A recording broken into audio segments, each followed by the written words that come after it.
Bueno, gracias por conectarse, Soledad Ferreira, Rodolfo Stolzin, Estefanía Mendoza, Estefanía de Ceres. Me voy a desconectar porque tengo una reunión de trabajo. Bueno, Estefanía, un gusto. En Ceres tenemos un contexto de práctica, que creo que es el taller Manto Blanco, que ahí algunas estudiantes hicieron las prácticas. Sí, este es el apunte. Es el mismo apunte. Lo que sí yo ahora voy a hacerlo un poquito más reducido, o por lo menos te voy a decir cuáles son los textos, porque de ahí son todos los textos. Porque María me los puede bajar. Ah, buenísimo. No, porque es el mismo apunte. Va a tener menos textos que ese. Soledad, hola, Soledad, un gusto. Rodolfo, Estefanía. Lali Lencina, Estefanía Méndez, Milagro Flores. Díganme, chicos, que están conectados, de dónde son. Si quieren hacer alguna pregunta o han hecho alguna pregunta por escrito, a ver, me voy a fijar. Bien. ¿Qué tal, Rodolfo? Te veo. Hola. Ahí estoy con la cámara. Hola, Bien. Rodolfo. ¿Cómo andas? Hola, mucho gusto. Bueno, hola, profe, un gusto. Gracias, Soledad, igualmente. Bien, los apuntes, sí, envíen los mails. Lali, bien, sos de Córdoba, bien, ¿vas a venir presencial o lo podés hacer a distancia? También son las dos posibilidades. Milagros, pueden pasar el enlace del grupo. Estefanía, ¿qué? Ah, el enlace del grupo, ahí me estás pasando bien el mail, Estefanía. Perfecto. Bueno, yo les voy a pasar el mail de ACTRA, capacitaciones@gmail.com, que es el mail de ACTRA. Pero el mail para los trabajos, o sea, ese es el mail, supongan si ustedes tienen que enviar la documentación o para que les envíen documentación de acá, es actracapacitaciones@gmail.com. Pero los trabajos yo los recibo en mi mail particular, que es, ay, ¿cuál es? Ahora no sabemos. Seminaro, que es mi apellido, con S, Roxana, con X, seminaro, roxana@gmail.com. Ese es mi mail personal, @gmail.com. Ese es mi email personal.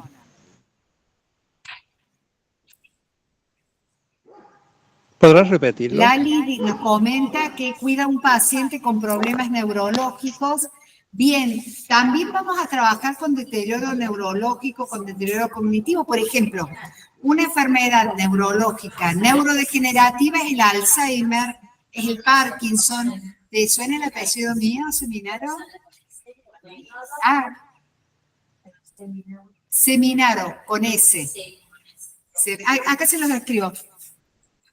Este es el mail donde yo, de todos modos, todo esto yo lo vamos a poner en el grupo de Seminario Roxana, El nombre y los números de teléfono es gmail.com.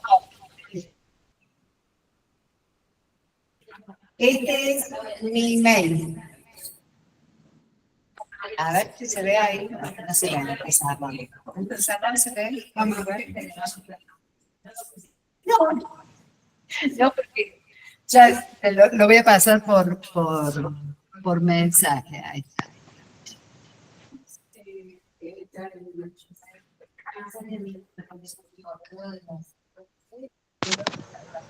Lali, todo lo que enseña me ayuda porque quiero ayudarlo y aún, aunque no tenga el título, por más que sea un trabajo, es vocación.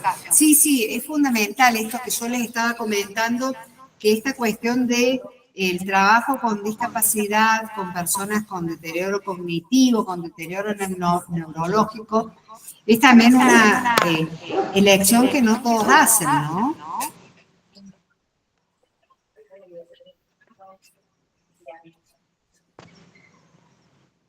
Y que es un trabajo fundamental, ¿no? En salud mental, el trabajo de cuidado y acompañamiento.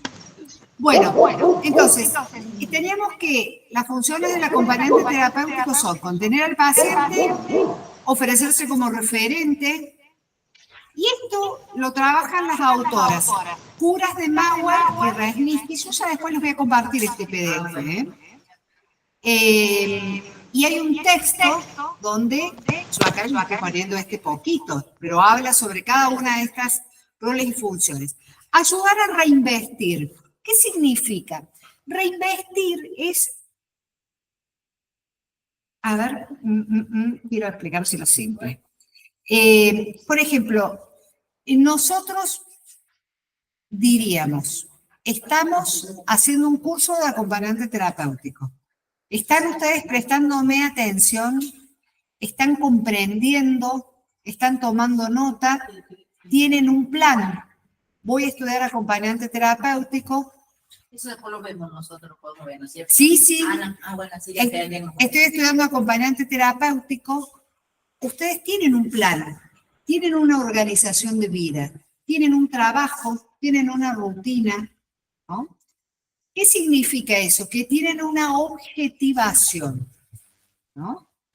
Las personas con padecimiento mental, con esquizofrenia, con psicosis, con demencia, no pueden reinvestir, no pueden planificar, no pueden organizarse, no pueden saber qué va a pasar mañana.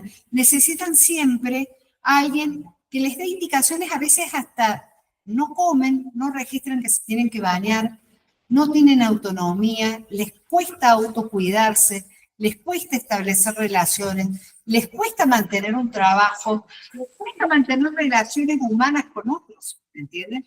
Entonces, el rol del acompañante es ayudarlo en esas tareas que no puede realizar. Y acá les nombré ya varias cosas, ¿me entienden? Esa planificación que una persona, como ustedes han tenido, por ejemplo, llamé a la institución, me inscribí, pregunté el precio, consulté con otro, vengo hoy, me planifico, me organizo, salgo del trabajo. Bueno, son cosas que tienen que ver con que ustedes tienen autonomía, se saben cuidar, saben abrigarse, saben comer. Bueno, a veces Comemos de más. comemos de más, pero bueno, convengamos, tomamos de más. Bueno, Comemos de más. pero una persona con esquizofrenia, con psicosis, a veces sí puede llevar estas habilidades de la vida diaria, ¿no? Ese es un concepto fundamental. Nosotros tenemos habilidades de la vida diaria para poder autocuidarnos, para poder cuidar a nuestros hijos, para cerrar la llave, entrar y salir. Bueno, una persona con un padecimiento mental no tiene esa autonomía, no puede muchas veces autocuidarse. ¿Por qué? Porque no puede reinvestir, no puede organizar su vida cotidiana como nosotros la organizamos. Entonces, nosotros vamos a acompañar para que la persona pueda en mayor o menor medida realizar y llevar adelante esas habilidades que a veces necesitan de un acompañamiento, de un apoyo, de un sostén para que su vida diaria pueda desarrollarse. Fíjense también que las familias a veces cuando una persona empieza con un deterioro neurológico, con un deterioro de la memoria, con una discapacidad física, requiere de asistencia y de apoyo externo. Entonces nosotros somos asistencia y apoyo externo para cuestiones psicológicas, afectivas y emocionales. Por ejemplo, si la persona tiene un deterioro biofísico y requiere de asistencia para el baño, para bañarse, eso lo hace un cuidador, lo hace un enfermero, lo hace un auxiliar, ¿me entiende? Un acompañante terapéutico no trabaja a nivel biofísico, orgánico. Lo que no quita que en determinado momento nosotros, si estamos con el acompañado y requiera una asistencia para la alimentación, o por ahí darle la medicación, ¿me entienden? Ahí también vamos a marcar cuáles son las diferencias entre el cuidador domiciliario y el acompañante terapéutico. El cuidador está más orientado a los cuidados biológicos, físicos, orgánicos. Lo que sí es importante, por ejemplo, que nosotros como acompañantes aprendamos por ahí, ¿saben? ¿Quién sabe llevar a una persona en silla de ruedas? Yo no. Y con la grúa. Y con la grúa, ¿me entiendes? Bien. Tienen un sillón, nosotros tenemos un sillón, agarramos, yo cuando lo llevo a dormir, pues también toca. Bien. Así yo lo llevo como el cuerpo levanta. Bien. Y de la sala a la habitación, voy con la.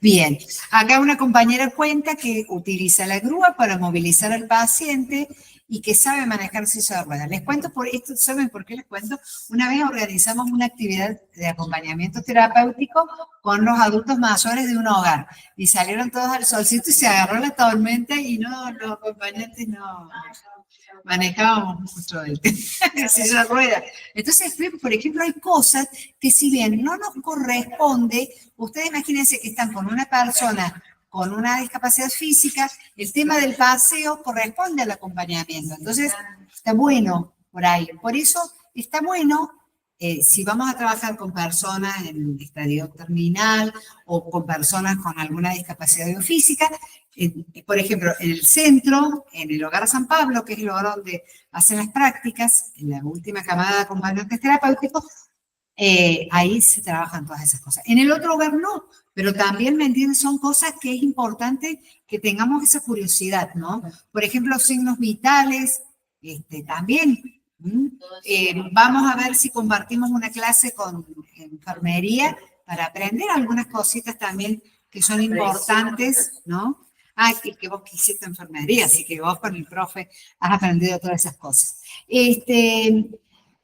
Cuidaba a un chico con hidrocefalia y ahora tiene problemas neurológicos muy buenos. Es decir, ustedes fíjense toda la experiencia que ustedes tienen en acompañar y en cuidar a personas con deterioro neurológico, con problemas cognitivos, con padecimientos de salud mental, que todo este curso, buenísimo, se ve enriquecido. Sí. Agarré un paciente en particular y el chiquito había estado, la mamá que tiene problemas de droga. El chiquito lo encontraron en una cajita de zapatos. Siempre lo usan. Acá la compañera está comentando una situación difícil porque a veces nos toca trabajar con personas que están en situación de abandono. Entonces, cuando abordemos el tema de cuidado, acompañamiento y derechos de las personas con padecimiento mental o con discapacidad, también vamos a aprender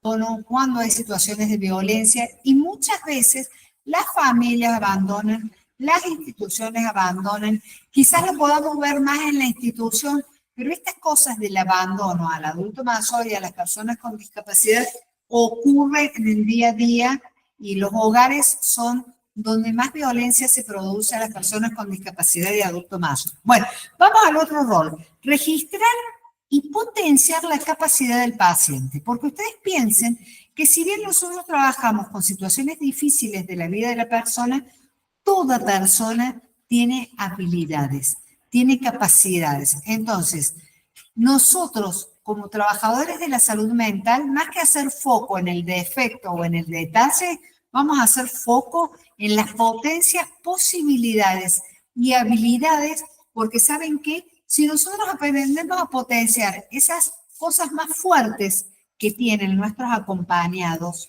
nuestros pacientes, ¿no? Ale, ¿estás grabando? Bien, perdón. Porque gracias a Alejandrina está haciendo la asistencia técnica. Hoy nos ha ayudado para la conexión, así que bueno, gracias a Alejandrina le pregunté porque muchas veces cuando yo sola me olvido de grabar y después digo, ¡ay, faltó media clase!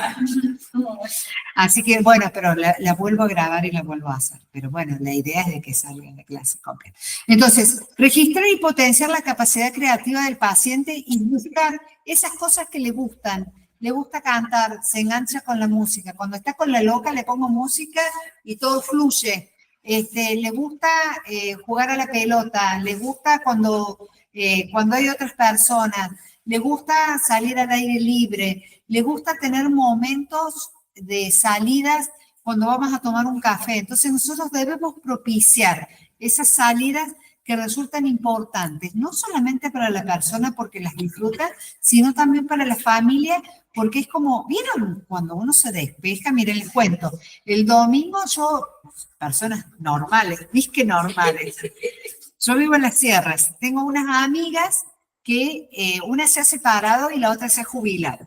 Bueno, entonces yo el domingo nos íbamos a juntar a salir a caminar y se largó el chaparrón. Yo dije, bueno, no hacemos nada. Entonces, ¿vieron qué depre que cumple? Sí, bueno. No, yo para caminar le pongo todo el pretexto. Me encanta poner pretexto para hacer dieta y para caminar, me encanta. Bueno, entonces les dije, miren personas, digo, no íbamos a hacer nada. Entonces yo dije, uy, cierto, esto es un poco de humor, ¿no? Humor negro. Les cuento que los domingos son re melancólicos. Y que es un momento crítico, ¿no? Y que muchos suicidios ocurren los domingos. Sí. Y que cuando cae el sol. Y cuando cae el sol, y fíjense que la noche, el domingo a la tarde, ya sea que uno porque tiene que ir a trabajar o porque no tiene trabajo o porque se ha jubilado. Entonces mis amigas se rieron y dijeron, ay, nos rescataste de un suicidio. Es medio feo hacer chiste con esto porque no es tema de chiste, ya después lo vamos a ver, porque también hay acompañamiento en situaciones límites, ¿no? Como en intentos. Pero yo digo, siempre, ¿no? Hay que buscar, ¿no? Esta cuestión de potenciar otras alternativas, de lo oscuro, ver el momento de luz, que nosotros seamos ocurrentes, que seamos creativos, pero también poder conectarnos con que nosotros como personas a veces la estamos pasando mal, ¿me entienden? Entonces ahí es importante que como acompañantes no sintamos que vamos a salvar el mundo, sino que fundamentalmente nosotros también debemos cuidarnos, debemos gestionarnos, debemos disfrutar del tiempo libre, debemos salir a caminar, a hacer actividades y que si el día está de lluvia, decir, bueno, veamos el lado positivo. Pero a veces esto nos va a pasar si trabajamos con pacientes con depresión.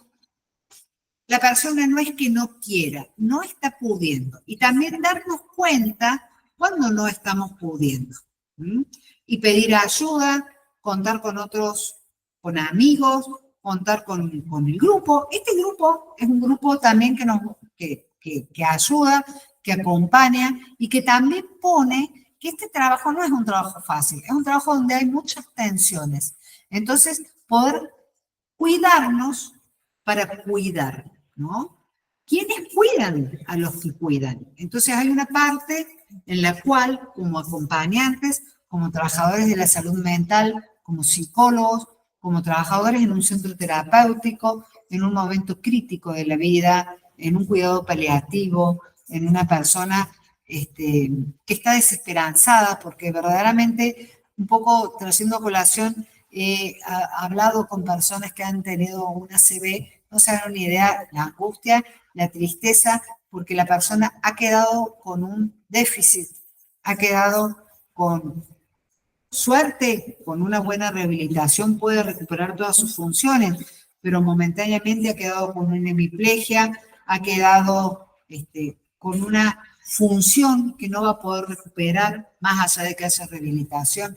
Entonces son momentos difíciles de la persona. Por eso poder registrar la potencia, poder registrar la creatividad, poder registrar esas zonas sanas que todavía el paciente tiene, pero también los invito a que ustedes como trabajadores de la salud mental también vean cuando ustedes no le están pasando bien, ¿no? A pedir ayuda, a hacer supervisión, a hacer terapia, a llamar a un amigo, a propiciar una salida, y cuando vemos que no podemos hacer una consulta especializada, ¿no? Porque con pacientes, yo tengo de paciente en la mañana y otra en la tarde.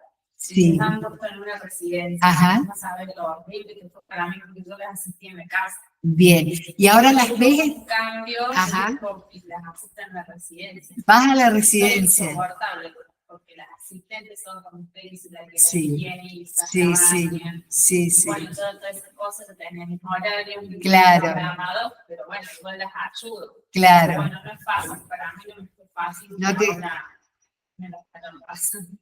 ¿Ves? Es muy difícil Que todo. me las hayan, es como Mira, que... de mi viejita, me lo Bien, llevaron, hoy todos los días, bien. estamos todo, y es obviamente el culo. Y Y me uno- ven enteramente todo el día porque saben que yo... Bueno, y uno establece un vínculo, y hay otros compañeros de trabajo, desde los asistentes hasta los del hogar, entonces uno tiene como que negociar. Hay cosas que no le van a gustar, pero es como que uno tiene que aprender de negociación. Por eso también la familia nos envía, ¿no?, a hacer un acompañamiento en una instancia de hogar, porque para la persona, en este caso vos habías hecho un vínculo muy significativo e importante, pero a veces en el hogar pueden quedar solos. En cambio, ahí en un centro, en una residencia, tienen asistencia 24/7, quizás no en el tiempo que nosotros esperaríamos, pero la tienen. Y a veces en el hogar puede faltar una cuidadora, puede faltar un acompañante, la persona queda sola, el familiar se estresa, el familiar se puede caer, no hay una grúa para movilizar, no hay una silla de ruedas, no hay, es decir, no hay un médico, no hay una enfermera que le pueda poner un inyectable. Si la persona se levanta de noche y ha quedado sola, quizás está en más riesgo que quizás si esté orinada un par de horas. Es decir, es como que también la persona requiere de acompañamiento, de cuidado y asistencia 24/7, y quizás un mal hogar o una mala residencia es preferible a que se quede sola en el hogar, ¿no? Y en la casa. ¿Te pasó con tu mamá? No, no queda la otra opción. Bien. La mamá a la noche se va a Bien. atender la jornada, Bien. Bueno, entonces, cuando ya intervienen situaciones de demencia en las cuales la persona requiere asistencia para higiene y confort, para autocuidado y para cuestiones que ya ha perdido la autonomía, un hogar quizás no es la mejor alternativa, porque no hay nada mejor que la casa, pero a veces la casa representa un peligro para el adulto mayor. Y encontramos que muchas veces los pacientes demenciados se pierden y salen y emprenden una marcha que resulta peligrosa a veces. Entonces, bueno, es ahí donde llegó el momento de la internación, que como familiar nos puede doler, como cuidadores nos puede doler, pero cuando la persona requiere un cuidado 24/7, y por supuesto que hay hogares mejores que otros, ¿no? Pero ahí cuenta qué obra social tiene, qué cobertura, y estos lugares de cuidado. La internación domiciliaria, la empresa es Global. Ah, bien, tienen internación domiciliaria. Está todo en la casa. Registrar y potenciar la capacidad creativa del paciente. Vamos al punto, así vamos terminando. Punto 5. Aportar una mirada ampliada del mundo objetivo del paciente al establecer un vínculo cotidiano con él.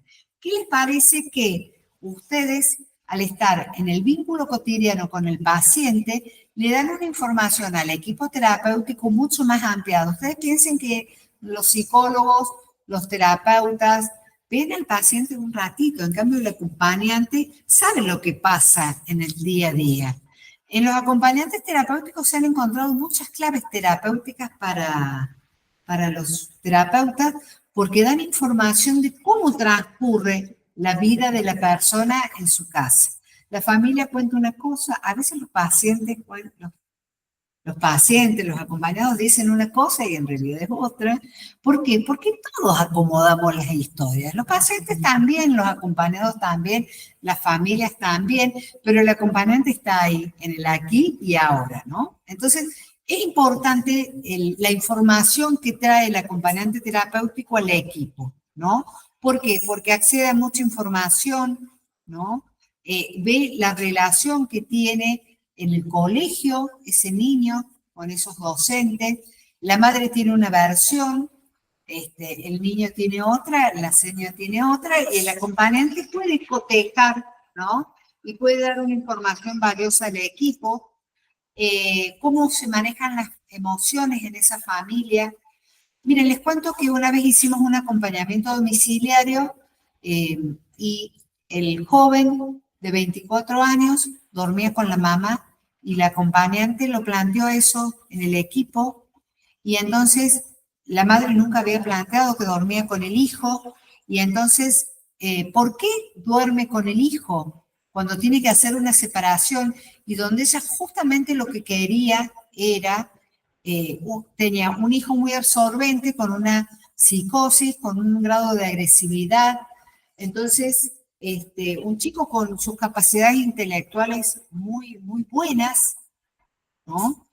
Entonces, la mamá quería que el chico estudiase, porque si bien el chico tenía intelecto, pero tenía algunas cuestiones psicológicas, afectivas, emocionales que no estaban funcionando bien, pero la mamá no había dicho que dormía con él. Entonces, ahí nomás la psiquiatra y la psicóloga recomiendan que no. Dicen, no, que no le puedo poner límite. Entonces, ahí se empieza a trabajar en esta separación que la madre no podía poner, que el hijo quería acostarse con la madre para ver tele y la madre estaba asfixiada, pero no había comentado que dormía con él. Entonces, empezar a producir un espacio para la madre, otro espacio para el hijo, ¿no? Incluso también un joven adulto que no tenía que dormir con la mamá.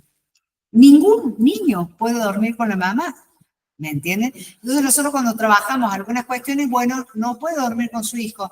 No, pero es que pobrecito, porque nada, corte, ¿me entiende? Como cuando la mamá le saca la teta al hijo, le tete, cuando tiene que dejar el pañal, hace falta un límite, hace falta un acomodamiento.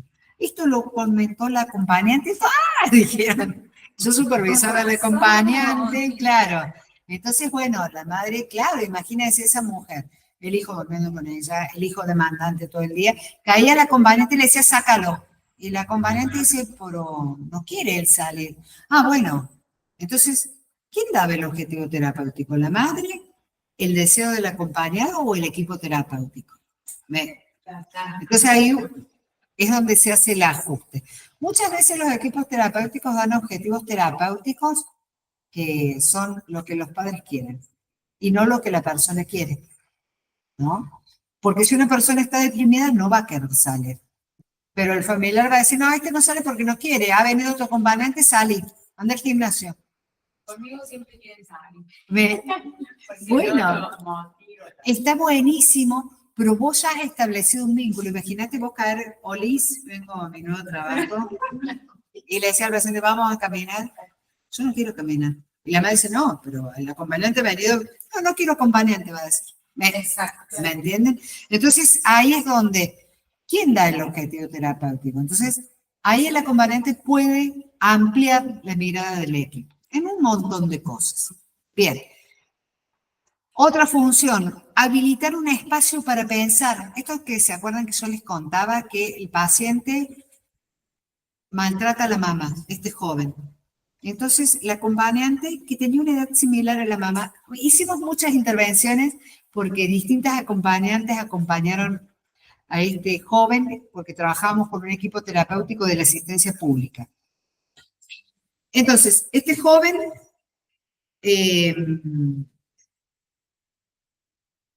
la maltrataba a la madre. Y un día la acompañante dice, la maltrata mucho a la madre. ¿Y qué sentís vos ante ese maltrato? Que algún día puedo ligar yo ese maltrato. Bien, ahí está.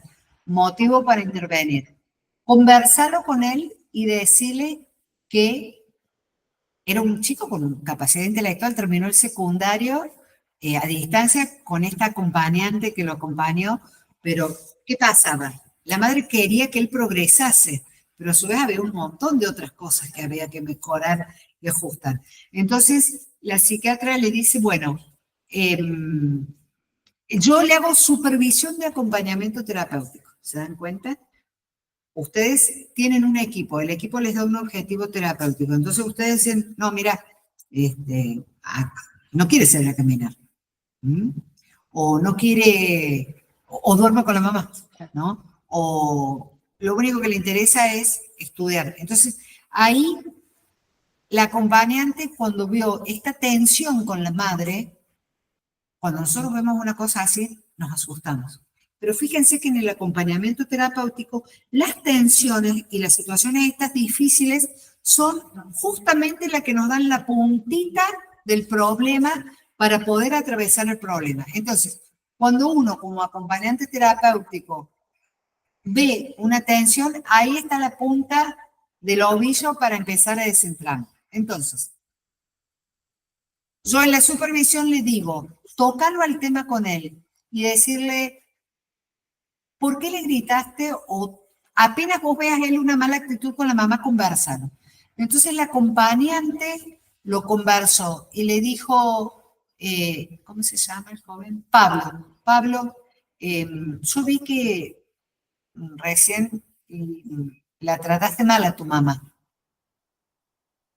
Y él ahí registró, ¿no? Paró para pensar, porque el acompañante ahí en calentito, o al rato, o al otro día, sí, ayer, ¿me entienden? Porque a veces uno es como, vieron que uno quiere tocar el tema y no, pero a veces es importante dejar pasar. Sí, ayer yo vi que no la trataste bien a tu mamá. ¿Cómo? Dice él. Vos le dijiste palabras un poco feas. ¿Qué palabras les dije? Y la acompañante las había registrado. Le dijiste un insulto, levantaste un poco la voz. Y eso, ¿qué pensás que le pasa a tu mamá con eso? Ahí tocamos el miedo que tenía la madre en relación al hijo. Y el miedo que tenía la acompañante en relación al hijo. A su acompañado, ¿no? Esto en cualquier momento me va a premiar a mí. Entonces, ahí se estableció un señalamiento, le permitió pensar, le permitió también al acompañante trabajar este miedito que le daba este primo que tenía el hijo con la madre, y al acompañado le sirvió también para bajar un cambio y también para poder pensar eso que él en automático lo hacía porque la mamá no le ponía límite, porque él hacía lo que quería, porque también imponía un orden un poco violento, que viene de la relación de violencia que tenía la mamá con el papá. O sea, ¿me entienden? Sí. Los psicólogos vamos viendo esto, lo podemos conversar, entonces lo conversamos en supervisión con el acompañante, y ustedes cuando hagan acompañamiento necesitan una supervisión. ¿Para qué? Para estas cosas que a veces pasan de claro a oscuro, puedan ser trabajadas, y es ahí donde se produce el efecto terapéutico. Entonces, el acompañante identificándose en la buena relación que tenía con su acompañante, pudo mejorar la relación con su mamá porque le interesaba mantener ese buen vínculo que tenía con la acompañante. Porque nuestros acompañados nos quieren, ¿me entienden? No es lo mismo que venga la madre. No es lo mismo que venga la madre. Entonces, ¿ellos por qué nos quieren? Porque nosotros hemos hecho un vínculo con ellos. Un vínculo basado en la confianza, basado en la comprensión, basado en el afecto, pero también en los límites. ¿Qué tal si viene Pablo a prepiarme? Pablo, me estás tratando mal. No me gusta que me digas esas palabras. Y Pablo, ahí nomás en calentito, dice, epa, ¿ustedes vieron que a veces los chicos se portan mal con uno y con el padre se portan bien? En la casa de la abuela coman verduras y en casa no. ¿Por qué se creen que pasa eso? Porque los límites nos permiten saber qué podemos hacer y qué no. Entonces, si nosotros utilizamos el sistema de límites, un sistema que le va a permitir al otro saber qué puede y qué no con nosotros, ¿no? Y también tener confianza en nosotros porque nosotros vamos a establecer un vínculo. ¿Y saben qué es lo terapéutico del acompañamiento? El vínculo, la relación humana. ustedes piensen, un psiquiatra utiliza medicina, ¿no? Para hacer efecto terapéutico. A una persona con psicosis o con esquizofrenia le pueden dar risperidona, le pueden dar olanzapina, ¿no? Utiliza la medicación, el control de la medicación, eso produce un efecto terapéutico. Y el psicólogo que utiliza la palabra, ¿no? El señalamiento, la escucha, la palabra. ¿Y qué utiliza el acompañante? El vínculo. La relación humana es lo que cura, es lo que produce un efecto terapéutico. Entonces, vamos de vuelta. ¿Qué es lo que permite que la persona pueda pensar, pueda pensarse, pueda mejorar una relación? El vínculo.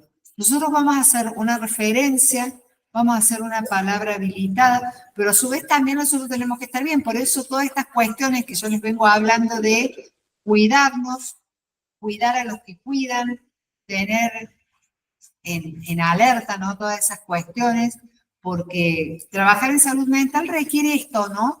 De reflexionarnos, de poder observar, de poder analizarnos, de poder escuchar, de poder ser escuchados, ¿no?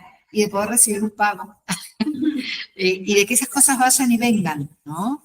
Entonces, todos los vínculos deben ser pensados en salud mental, en el acompañamiento terapéutico, en terapia, en rehabilitación y en la relación particular que nosotros vamos a establecer con nuestro acompañado, con la familia, ¿no? Y de todo eso se trata el acompañamiento, de pensar, pensarse, pero a su vez estar en la tierra ahí caminando y andando, ¿no? ¿Para qué? Para que nuestro acompañado tenga autonomía, pueda autocuidarse, pueda también establecer vínculos saludables consigo mismo, con su entorno, ¿no? Pero bueno, también eso es una profesión que requiere de un aprendizaje y eso es todo lo que vamos a ir aprendiendo acá en este curso. Entonces, sexto punto, habilitar un espacio para pensar.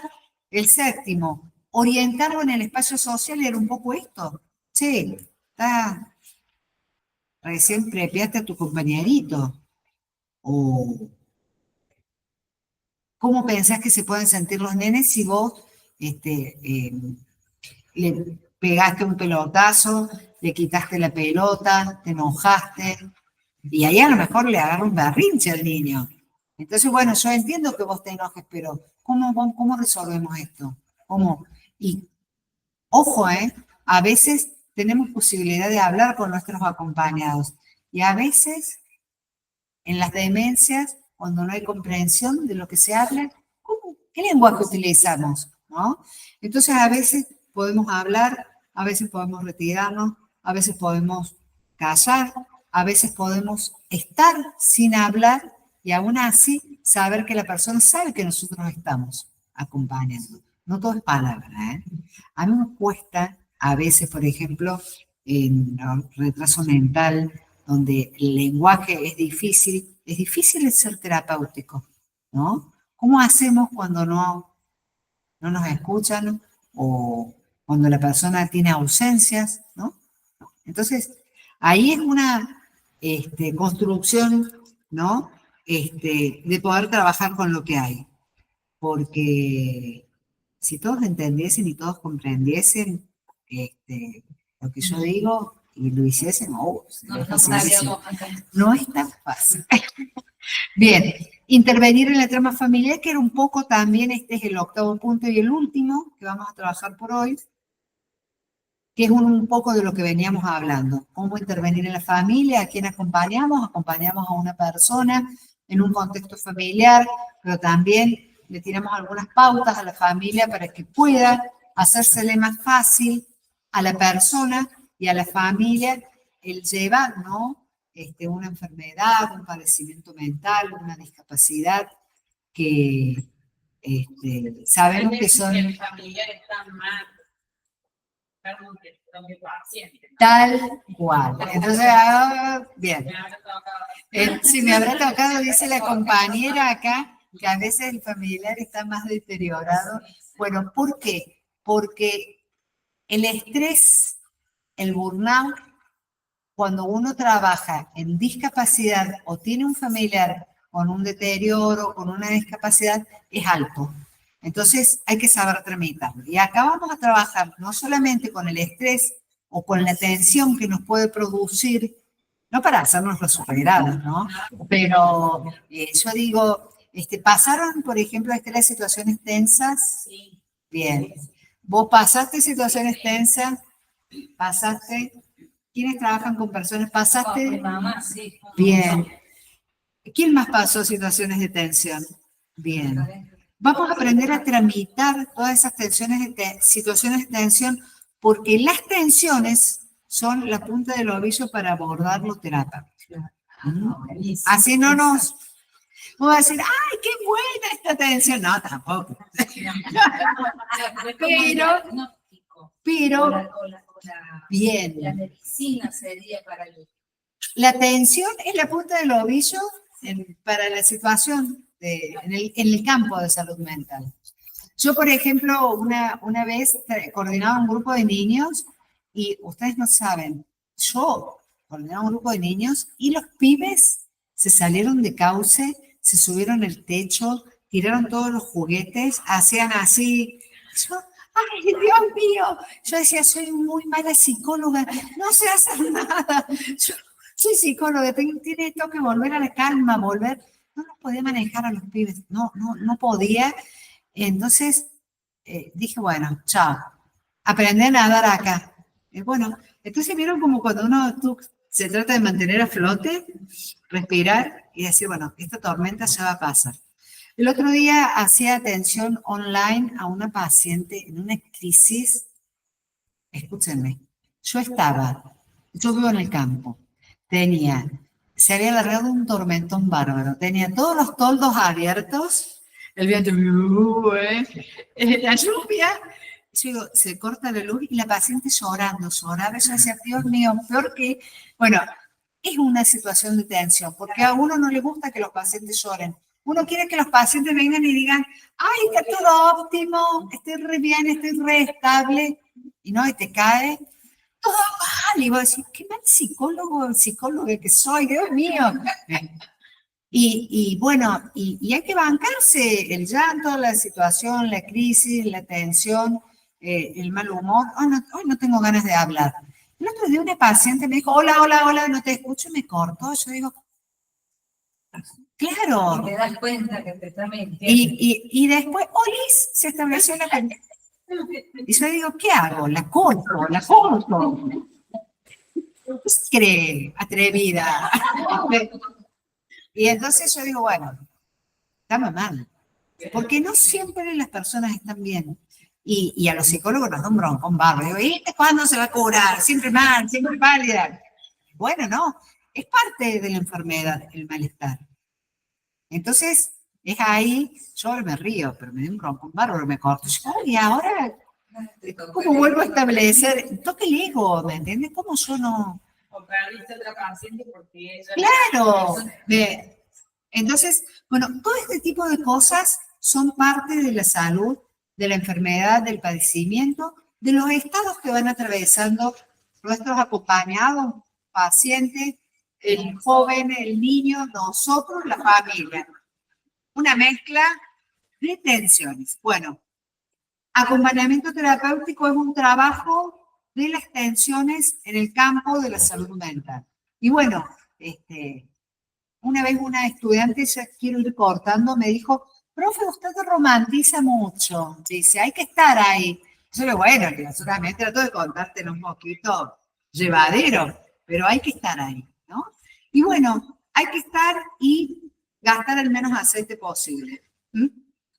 Porque es nuestro trabajo, porque es lo que nos gusta, y de pronto también aprender a cuidar y a cuidarnos. Afuera hay un auto que quiere arrancar. Bueno, nosotros vamos haciendo el corte. Esta clase va a quedar subida en el grupo de Facebook. Bueno, y hay un grupo de WhatsApp. Y bueno, yo voy a subir el teléfono de administración para el que quiera comunicarse, para el que les interese.